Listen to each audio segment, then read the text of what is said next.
Dicho esto, quisiera explicaros ahora los 3 niveles que yo considero son importantes. Son niveles que son progresivos, es decir, tú puedes quedarte en el nivel 1, en el nivel 2 o en el nivel 3, pero no se llega al nivel 3 sin pasar por el 1 y pasar por el 2, aunque puedas pasar de una forma muy rápida, ¿no? Si entramos en el nivel 1, que yo he llamado ¿qué hago yo aquí? ¿Vale? Luego el 2, quiero salir como sea, y luego el 3, huir, luchar a morir.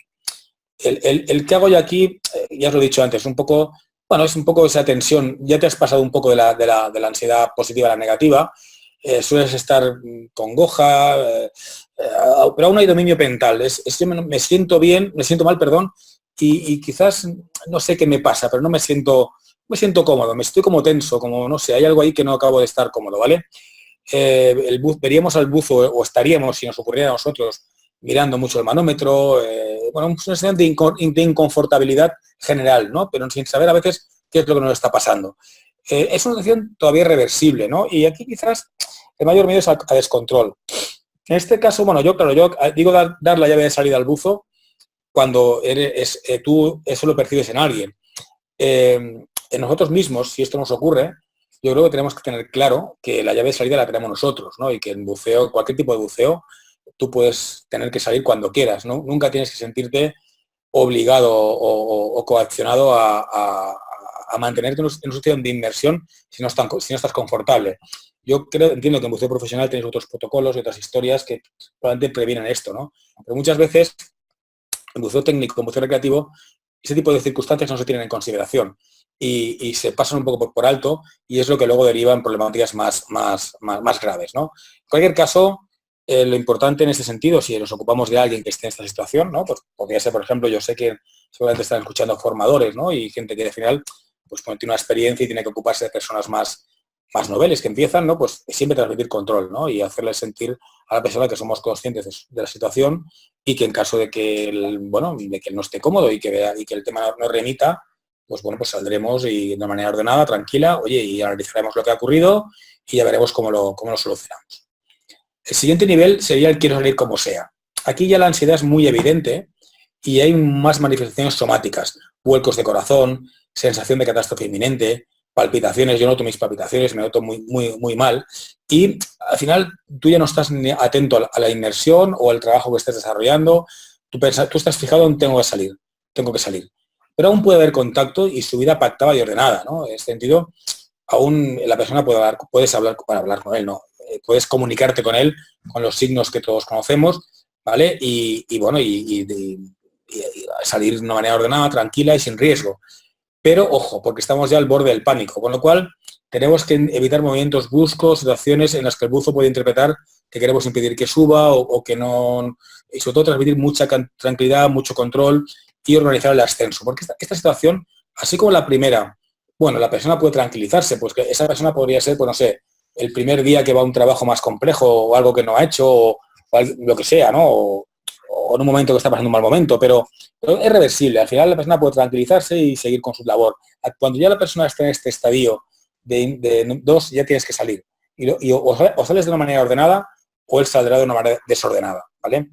Sobre todo si no somos conscientes de lo que está ocurriendo, podemos pasar al estadio 3, que es el huir, luchar o morir, ¿no? En este sentido, hay una descarga masiva de la adrenalina, ya no hay capacidad de acción ni contacto, no intentamos establecer contacto ni visual, porque no nos va a atender, la persona está ya en una situación fijada en un estadio de pánico, de huida, y lucharía con quien hiciera falta para salir, ¿sabes? Si fuera necesario. Con lo cual aquí lo importante, si vemos a alguien en este estado, un compañero, primero es garantizar nuestra seguridad, porque si tú te acercas a él y está en pánico, no es descartable que te coja el regulador, te lo arranque y os ahogáis los dos. Con lo cual, realmente, si tenemos que placar a alguien y sacarlo, evidentemente siempre intentar meterle el regulador en la boca, porque seguramente lo habrá expulsado, pero que sea de una manera segura, que él no te pueda atrapar, porque si te atrapa puedes pasar un mal momento. En cualquier caso, si un buzo en pánico nos atrapa y estamos pasándolo mal, o incluso nos arranca el regulador, hay una situación que puedes intentar, que no siempre funciona, pero que sería tratar de hundirte.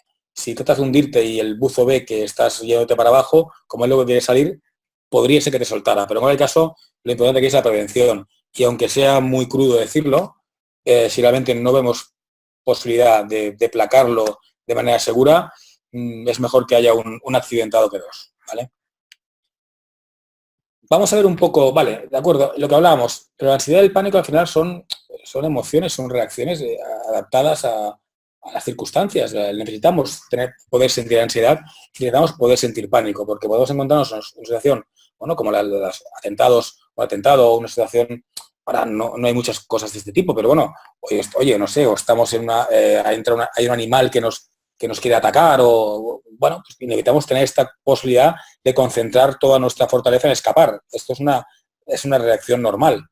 Pero ¿por qué ocurre el problema es cuando esto ocurre en situaciones que no están ajustadas, ¿no? No es una situación de riesgo, no es una situación de temor. ¿Por qué tenemos ansiedad o pánico en situaciones no ajustadas? Pues vamos a ver un poco, hay múltiples factores, ¿no? Pero vamos a ver cuáles son los más importantes. Vemos que no son factores incompatibles entre sí, muchas veces es un poco de todo, ¿no? Pero bueno, normalmente hablamos de que hay factores de personalidad, hay factores vitales, hay lo que hemos hablado de experiencias traumáticas, también fallos del desarrollo y factores de inmersión. Vamos a ver un poco cada uno a qué me refiero. Por una parte, están factores de personalidad. Factores de personalidad no me refiero a tener un problema de personalidad, un trastorno de personalidad, porque si tuvieras un trastorno de personalidad, esto sería incompatible con el buceo profesional y con el buceo en general. Pero yo creo que sí que hay una cosa, y que lo digo muchas veces, y a veces, bueno, no todo el mundo está de acuerdo, no todo el mundo puede bucear, no todo el mundo puede ser buzo técnico y no todo el mundo puede ser buzo profesional. Yo creo que se tiene que ser muy riguroso en la selección de los candidatos, porque al final, cuanto más escalas en las exigencias de buceo, más pueden ponerse de manifiesto tus rasgos, llamémosle neuróticos, ¿no? Teniendo en cuenta que desde mi punto de vista todos tenemos un poco de todo, ¿no? No es que yo no creo tampoco es que haya gente sana y enferma y bueno, pues todos tenemos nuestras cosas y bueno, al final se pueden poner de manifiesto según el nivel de estrés o de tensión que tú padezcas. Pero en cualquier caso, vamos a ver un poco tres perfiles de personas que tienen mayor riesgo de desencadenar un problema de ansiedad. Si vamos al perfil fóbico, ¿quién sería un perfil fóbico? Pues, hombre, os hablo de una persona que puede vivir tranquilamente y que incluso puede bucear, ¿no? Pero la típica persona pues, que le da un poco de ansiedad a subir en los aviones, cuando hay turbulencias, que si está en una multitud con mucha gente, bueno, pues oye, no se siente confortable, si entra en un ascensor y se para en medio de dos pisos, se pone tenso. Bueno, pues alguien que realmente cuando no controla las situaciones, pues oye, pues reacciona con un cierto nivel de estrés, ¿no? Esto es bastante importante en buceo, porque en buceo se dan muchas situaciones con potencial claustrofobia, ¿no? Pues la baja visibilidad, la propia máscara, pensamos que el que está en el mar es un espacio muy abierto, pero muchas veces el buzo se siente encerrado en un espacio muy pequeño que es la máscara, ¿no? El trabajar por la noche, en cuevas, bueno, este sería un perfil que si tú tienes un perfil fóbico, puedes realmente desencadenar un problema de ansiedad clarísimamente en buceo. También está la relación contraria. Hay personas fóbicas que reaccionan aparentemente con un valor inusitado, ¿no? O sea, se meten en los follones más importantes, los trabajos más peligrosos, casi quizás una cierta inconsciencia, ¿no? A veces detrás de esta inconsciencia hay una reacción paradójica, es decir, tengo tanto miedo que me defiendo de mi miedo tirándome de cabeza y provocando el miedo de los demás hacia mí. Bueno, es una circunstancia compleja, pero que se puede identificar. Luego está el perfil obsesivo. El perfil obsesivo es pues, la persona que es muy metódica, ¿no? Y al final el obsesivo solo puede hacer las cosas de una manera concreta, ¿no? Y es muy ritualista. Y si no se hacen de esa manera, pues están mal hechas. Claro, esto en una actividad donde los protocolos de seguridad, etcétera, son importantes, aparentemente puede ser positivo, pero ¿qué ocurre? Que al final, en su humanismo, en cualquier circunstancia, hay imprevistos. Y cuando hay imprevistos, aunque tú tengas protocolos que intenten, digamos, dar respuesta a todos los imprevistos, siempre te puedes encontrar con cosas que no esperabas, ¿no? Y este perfil, pues, puede reaccionar mal ante estas cosas, ¿no? O si, por ejemplo, algún día, por lo que os hablaba, por alguna circunstancia no está buceando con los gases adecuados para la profundidad que toca bueno, pues y por lo que sea, y porque ese día no había el helio, no sé, lo que sea, no sé cómo funcionáis. Pero claro, y esa persona pues, con la narcosis nota un cierto descenso del nivel de atención, bueno, puede haber circunstancias que le hagan estar rígido, o bucea con alguien de compañero que no lo puede controlar o puede haber mil circunstancias. Luego está el perfil pesimista, ¿no? Que es la persona, pues, bueno, con poca confianza en sí mismo, con un tono negativo general, y que, bueno, las personas suelen somatizar bastante, ¿no? A nivel digestivo, a nivel dolor de cabeza, y bueno, también tiene tendencia a pensamiento catastrofista que puede derivar de la ansiedad. Pensamiento catastrofista ante cualquier eventualidad. Otro aspecto serían factores vitales, que yo creo que este es el más importante, porque este sí que es aplicable a todos los tipos de buceo, y hay una circunstancia que nos pasa, es que podemos estar pasando una mala época en nuestras vidas, ¿no? Por a nivel laboral, a nivel de una separación de tu pareja, la pérdida de un ser querido, mil cosas, ¿no? Que pueden ocurrir que no estemos bien. Y cuando estamos en la superficie, en nuestro día a día, en nuestra vida, podemos no percibirlo, porque bueno, hablas con gente, estás entretenido, vas haciendo, pero ¿qué ocurre? Cuando estás en buceo, aunque vayas a hacer un trabajo y aunque vayas con compañeros, realmente el buceo estás muy contigo mismo. De repente dejas de escuchar el entorno, estás con tu pensamiento, con tu respiración, con tu tarea, y a veces estas cosas que tú en superficie tienes reprimidas, que no eres consciente que están pasando, la bajada de defensas emocionales que ocurren en el buceo pueden hacer que salgan abruptamente, esto en forma de ansiedad, ¿vale? Tú te empiezas a sentir mal y tú no eres capaz de mentalizar o de pensar que ese mal sentimiento es porque estás pasándolo mal y no eres consciente de que te estás separando o te está pasando algo negativo en tu vida, ¿no? Y bueno, al final lo que te ocurre es que sientes ansiedad, sale en forma de ansiedad. Entonces, al final, claro, si tú no eres consciente de esto, puedes acabar vinculando. Claro, tú has tenido una crisis de ansiedad en una inmersión, en un trabajo. Vale, al día siguiente vas pensando ya, ostras, oye, esto que me pasó, ¿por qué me habrá pasado? Como ya vas con una cierta ansiedad anticipatoria, te vuelve a ocurrir. Y entonces creas un círculo cerrado que al final incluso, aunque lo generó al principio, por ejemplo, la separación, se solucione, pero tú ya has creado un círculo cerrado, ansiedad, situación de buceo, que te puede dificultar mucho tu actividad laboral y cualquier tipo de inmersión que hagas, aunque no sea de trabajo, aunque sea recreativa. Otro tema es experiencias traumáticas. Yo el otro día hablaba con Hilari, que es un compañero que es rescatador, y este chico rescató a una persona que estuvo en una cueva 2 días, de Mallorca, creo. Se salvó de milagro, estuvo en una burbuja y lo encontraron una penetración bastante profunda y con muchas estrecheces y con mucha, bueno, esta persona me comentaba que el mallorquín, este hombre, bueno, reaccionó muy bien, incluso a la vuelta tuvieron un pequeño incidente que un chico pensar que era condiciones de visibilidad cero, se soltó el hilo y lo tuvieron que coger y él participó.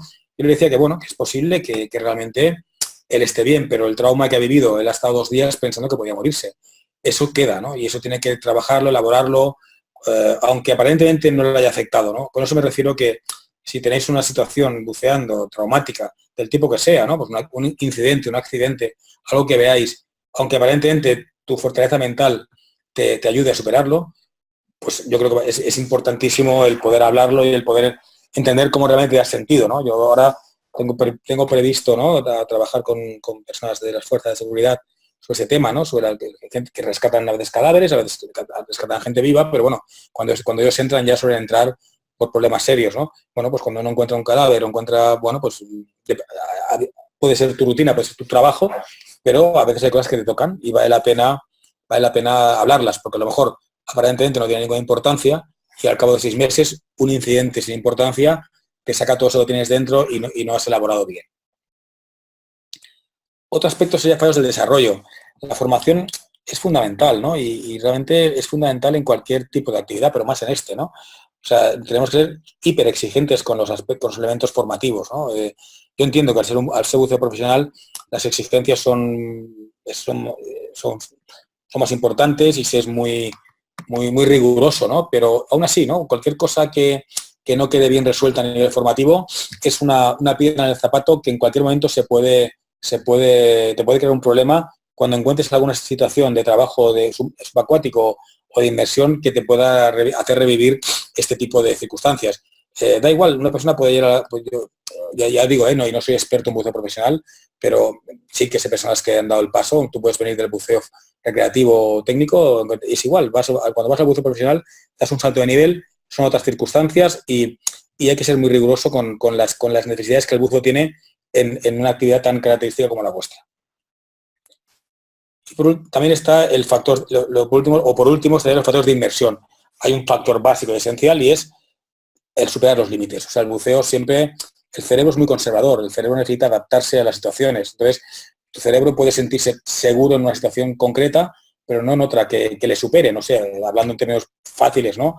Mi cerebro puede sentirse confortable, sentirse seguro a 20 metros en aguas abiertas, pero a lo mejor a 30 en una cueva, aunque yo tenga la capacitación técnica para poder estar ahí, mi cerebro aún va a identificar y va a decodificar esa situación como de riesgo, con lo cual es importante ser muy, digamos, progresivo en la complejización de las situaciones de trabajo, de buceo que vamos viviendo, ¿no? También el superar los propios límites es uno de los motivos más importantes de incidentes. O sea, hay que tener mucho cuidado con esto, ¿no? Y también con factor de inmersión, decir que hay algunas situaciones que en sí mismas estamos programados para que nos generen un nivel de alerta. Por ejemplo, extrañeza ante un objeto o circunstancias. Bueno, pues bajar y encontrarte con un animal desconocido o pensar que te vas a encontrar algo y luego encontrarte algo diferente que no tiene nada que ver, sentirte perdido, esto pues nos genera alerta. Otro aspecto, cambios repentinos en los estímulos, ¿no? Por ejemplo, el tránsito, superficie de inmersión, a mucha gente le estresa el hecho de, al principio, ¿no? Luego se tranquilizan, pero de entrada el cambio, porque es un cambio repentino, ¿no? De repente estás viendo, oyendo, sigues oliendo y de repente bajas y oyes tu respiración, cambia la visibilidad, cambia todo. Bueno, también entra en la oscuridad. Pobreza por parte de estímulos por parte del medio también es algo, imaginar, ¿no? Si ahora mismo, ahora estáis todos escuchándome, si ahora de repente yo me callo y todo se calla, dejáis de oír, pues, ostras, te pondréis alerta, ¿no? Como estos recursos que muchas veces hacen en las películas de miedo, ¿no? Que de repente, pum, queda todo en silencio y eso ya te indica que algo va a pasar, ¿no? De repente, ostras, una música abrupta. Bueno, esto también, el silencio del buceo, la baja visibilidad, también puede ser un síntoma de estrés. O la estimulación brusca intensa, ¿no? Os decía, por ejemplo, que es importante, si veis a alguien haciendo algo incorrecto, que no os acerquéis haciendo aspavientos, si no es el buceo, como no podemos hablar, el buceo interpreta lo que tú le quieres decir, con signos o con lo que tú quieras, pero también con tu cuerpo, con tu actitud, con cómo tú te posicionas. Es fácil ver si una persona está tensa, si una persona está... Claro, si nosotros ante un problema o ante algo incorrecto reaccionamos de una manera brusca, realmente el otro puede codificar que algo grave pasa y crearle ansiedad, ¿vale? Bueno, y por último vamos a ver un poco cómo abordar los problemas de ansiedad en el buceo. De una manera, como os he dicho al principio, muy somera, ¿vale? Pero, por ejemplo, primero tengo que hacer 3 preguntas. Lo primero, ¿es un problema puntual? O sea, ¿realmente me siento ansiedad cuando me ocurre algo, por ejemplo, cuando tengo baja visibilidad o cuando paso a una profundidad determinada o cuando, no sé, cuando he dormido mal, me lo invento, ¿eh? ¿O es algo que te ocurre siempre, cualquier tipo de sesión de buceo, solo que meto la cabeza debajo del agua o solo que pienso ya en bucear, ya me crea ansiedad? Esto sería importante, si es localizado o si es generalizado. Si es localizado, probablemente sería algo más sencillo de resolver. Si es generalizado, igual seguramente tendremos más dificultad de superarlo, ¿no? Otro aspecto es, ¿cuál es la causa y el origen?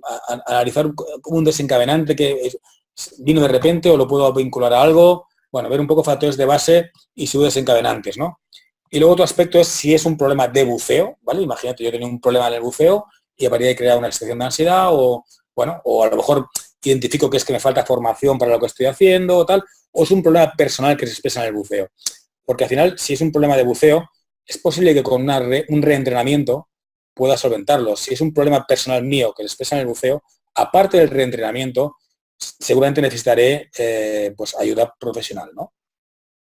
Bueno, profesional siempre, pero profesional psicológica me refiero. En cualquier caso, si hay un problema externo de un buceo, yo creo que es un buen consejo dar un paso atrás y volver a estadios más sencillos, reentrenar lo necesario para volver a coger confianza en ti mismo y en tu capacitación. Piensa que muchas veces no es la capacitación técnica, bueno, es una cosa, pero otra cosa es la capacitación emocional, ¿no? Realmente tú puedes sentir que no estás capacitado para hacer aquella tarea que estás desarrollando y necesitas reentrenarte y volver a coger confianza para poder hacerla con solvencia. En cuanto a soluciones, yo lo haría, a ver, aparte de lo del buceo que hemos hablado y trabajar pues, con algún instructor, con personas de tu confianza, a grandes rasgos habría 2 tipos de terapias, ¿no? Una que le llamaríamos terapias instrumentales, que podríamos hablar de un reentrenamiento emocional y podríamos hablar de técnicas conductuales cognitivas, por ejemplo, ejercicios de respiración, de relajación, de visualización, ¿vale? Neurofeedback, que bueno, cada una de ellas tendría una explicación bastante amplia. En cualquier caso, yo os diría que aprender a relajarse es muy importante, técnicas de relajación, porque te puede ayudar a controlarte, sobre todo si la automatizas, ¿vale? Esta sería una parte, y luego están lo que es las terapias de insight, que son más psicoterapias, que bueno, al final lo que va es un poco pues, a trabajar tu personalidad, cómo tú eres, cuál es el problema, cuál es el foco del problema, del trauma. Bueno, son terapias que ayudan a solventar un problema personal en superficie que se está expresando en el buceo, ¿no? En principio, si tú vas al foco del conflicto y el trauma que has tenido, pues bueno, seguramente el problema de buceo se solucionará en sí mismo. Bueno, oye, y con esto, pues bueno, eso da sí, es un poco amplia, pero se podría profundizar mucho sobre cada uno de los puntos. Y bueno, pues ahora si queréis, durante un ratito, si tenéis alguna pregunta o alguna cosa que queráis que os aclare, pues estaré encantado de hacerlo. Gracias por vuestra atención y bueno, quedo a la espera de vuestras preguntas.